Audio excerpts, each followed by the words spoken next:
سردی اس سال عام نہیں تھی، یہ وہ سردی تھی جو صرف جسم نہیں حوصلے بھی جما دیتی ہے۔ ہوا جب چلتی تو یوں لگتا جیسے کسی نے غریبوں کے گھروں پر برف کے خنجر پھینک دیے ہوں۔ گاؤں کے کنارے مٹی اور ٹوٹی لکڑیوں سے بنا ایک جھونپڑا تھا، دروازہ آدھا، چھت کمزور اور دیواروں میں دراڑیں۔ اسی جھونپڑے میں کریم دین رہتا تھا۔ وہ غریب تھا مگر اس کی پیشانی شرمندگی سے خالی تھی۔ وہ بھوکا رہ سکتا تھا مگر بے وفا نہیں۔ اس کے ساتھ اس کی بیوی زینب تھی اور 2 بچے عائشہ اور حسن۔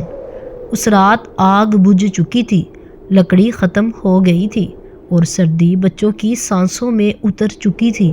حسن کے ہونٹ نیلے پڑ رہے تھے۔ زینب نے بچوں کو سینے سے لگا رکھا تھا۔ عائشہ نے آہستہ سے پوچھا، ابا کیا سردی کبھی ختم بھی ہوتی ہے؟ کریم دین نے کچھ نہیں کہا۔ وہ جھونپڑے سے باہر نکلا اور آسمان کی طرف دیکھا۔ یا اللہ، میں اپنے لیے کچھ نہیں مانگتا، بس میرے بچوں کو بچا لے۔ کریم دین جانتا تھا کہ اس رات جنگل جانا خطرہ ہے، لیکن یہ بھی جانتا تھا کہ گھر نہ جانا اس سے بھی بڑا خطرہ ہے۔ وہ پرانی شال لپیٹ کر جنگل کی طرف چل پڑا۔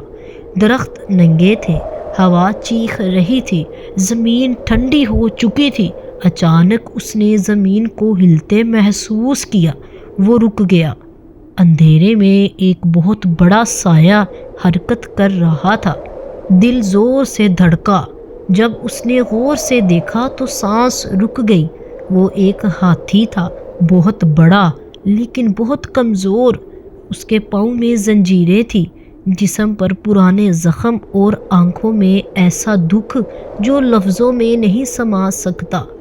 ہاتھی بیٹھا کانپ رہا تھا، سردی سے یا شاید انسانوں سے۔ کریم دین ڈرا نہیں، وہ آہستہ آہستہ قریب گیا۔ اس کے دل نے کہا، تو خود بھوکا ہے لیکن یہ تجھ سے بھی زیادہ اکیلا ہے۔ اس نے اپنی شال اتاری اور ہاتھی کے قدموں کے پاس رکھ دی۔ ہاتھی نے آنکھ اٹھا کر کریم دین کو دیکھا۔ وہ آنکھیں کسی جانور کی نہیں تھی، وہ آنکھیں ایک ساتھی کی تھی۔ کریم دین کے منہ سے بے اختیار نکلا، تو اکیلا نہیں ہے، آج سے تو میرا ساتھی ہے۔ ہاتھی نے سونڈ ہلائی جیسے بات سمجھ گیا ہو۔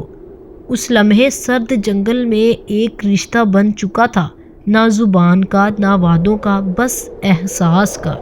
کریم دین جانتا تھا وہ لکڑی نہیں لا سکا مگر وہ ضمیر بیچ کر بھی نہیں آیا تھا۔ وہ گھر لوٹا۔ زینب نے کچھ نہیں پوچھا، بس بچوں کو اور مضبوطی سے لپٹا لیا۔ کریم دین نے آہستہ کہا، میں نے آج ایک بے زبان کو تنہا نہیں چھوڑا۔ اگلی صبح گاؤں میں شور مچ گیا، ہاتھی آ رہا ہے، ہاتھی آ رہا ہے۔ لوگ ڈر گئے، دروازے بند ہو گئے، عورتوں نے بچوں کو چھپا لیا۔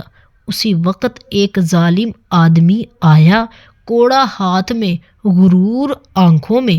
وہ چلایا، میرا ہاتھی کہاں ہے، میرا ہاتھی کہاں ہے؟ کریم دین سمجھ گیا، یہی وہ انسان تھا جس نے اس کے ساتھی کو زنجیروں میں جکڑا تھا۔ ہاتھی گاؤں کے کنارے کھڑا تھا، خاموش، مضبوط، فیصلہ کیے ہوئے۔ وہ سیدھا کریم دین کے جھونپڑے کی طرف بڑھا۔ کریم دین باہر نکلا، خالی ہاتھ۔ اس نے کہا، اگر کسی کو نقصان پہنچانا ہے تو پہلے مجھے پہنچاؤ۔ لوگ چیخ اٹھے۔ ہاتھی رک گیا۔ ظالم نے حکم دیا، بیٹھ جا۔ ہاتھی نہیں بیٹھا۔ یہ پہلی بار تھا کہ زنجیر دل پر اثر نہیں کر پائی۔ اچانک جنگل واقعی جاگ اٹھا۔ زمین پر ایک نہیں، کئی قدموں کی گونج تھی۔ درختوں کے درمیان سے ایک کے بعد ایک ہاتھی نمودار ہونے لگے۔ کوئی چیخ نہیں تھی، کوئی حملہ نہیں تھا، بس خاموش طاقت۔ وہ ہاتھی کریم دین کے ساتھی کے پیچھے آ کھڑے ہوئے، جیسے کہہ رہے ہوں، اب یہ اکیلا نہیں۔ ظالم آدمی کے ہاتھ کانپنے لگے۔ اس نے بھاگنے کی کوشش کی مگر راستے بند ہو چکے تھے۔ کریم دین کا ساتھی آہستہ آہستہ اس کے قریب آیا، سونڈ اٹھائی اور اس کے ہاتھ سے زنجیر چھین کر زمین پر دے ماری۔ یہ مار نہیں تھی، یہ پیغام تھا۔ ظلم کا وقت ختم ہو چکا تھا۔ ظالم جان بچا کر بھاگ گیا اور جنگل نے اپنا سکون واپس لے لیا۔ ہاتھی سب جنگل کی طرف لوٹنے لگے، مگر کریم دین کا ساتھی رک گیا۔ وہ واپس نہیں گیا۔ وہ مڑا اور کریم دین کے قریب آیا۔ کریم دین نے دوڑتے ہوئے ہاتھ بڑھایا۔ ہاتھی نے سونڈ سے اس کا ہاتھ تھام لیا۔ یہ لمحہ ایک وعدہ تھا۔ اب یہ صرف ہاتھی نہیں تھا، یہ دوست تھا۔ اگلے دنوں میں کریم دین اکیلا جنگل نہیں جاتا تھا، اس کا ساتھی اس کے ساتھ ہوتا۔ وہ بڑے درختوں کو ہلاتا، سوکھی شاخیں گراتا اور کریم دین لکڑیاں کاٹ لیتا۔ نہ ڈر رہا، نہ اکیلا تھا۔ گاؤں والے حیران تھے۔ ایک غریب آدمی اور ایک ہاتھی خاموشی سے سردی کے خلاف لڑ رہے تھے۔ کریم دین لکڑیاں بازار لے جاتا اور بیچ آتا۔ پہلی بار اس کے ہاتھ میں حرام کا نہیں، محنت کا پیسہ تھا۔ کریم دین نے سب سے پہلے اپنے بچوں کے لیے موٹے کمبل خریدے، زینب کے لیے گرم چادر، گھر کے لیے آٹا، دال، لکڑیاں۔ اس رات جھونپڑے میں آگ جل رہی تھی۔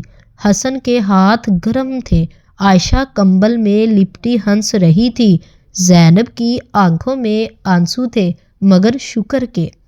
کچھ دن بعد ایک صبح ہاتھی خاموشی سے جنگل کی طرف بڑھا۔ کریم دین سمجھ گیا، کچھ رشتے قید نہیں ہوتے، وہ آزاد رہ کر بھی ساتھ ہوتے ہیں۔ ہاتھی نے جاتے جاتے پیچھے مڑ کر دیکھا۔ کریم دین نے آہستہ کہا، جا میرے دوست، تو نے ہمیں جینا سکھا دیا۔ ہاتھی جنگل میں گم ہو گیا، مگر اس کی دوستی کریم دین کے دل میں رہ گئی۔ جو بے زبان کو اپنا دوست بنا لے، اسے قدرت کبھی بھوکا، کبھی اکیلا اور کبھی بے سہارا نہیں چھوڑتی۔